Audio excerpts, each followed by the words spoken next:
السلام علیکم ورحمۃ اللہ وبرکاتہ۔ آج کا ہمارا موضوع ہے قرآن کی تلاوت کیا ہے۔ آج ہم جانیں گے قرآن کی تلاوت کیا ہے اور یہ ہمارے دل دماغ پر کس طرح اثر ڈالتی ہے۔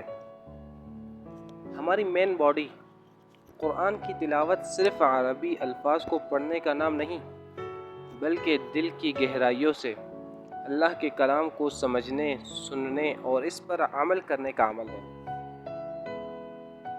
تلاوت کا مطلب ہوتا ہے پیچھے پیچھے پڑھنا، یعنی جیسے اللہ نے فرمایا ویسے ہی ہم اس کے کلام کو دہراتے ہیں۔ اللہ تعالیٰ قرآن مجید میں فرماتے ہیں وَرَتِّلِ الْقُرْآنَ تَرْتِيلًا، یعنی قرآن کو ٹھہر ٹھہر کر خوبصورتی سے پڑھو۔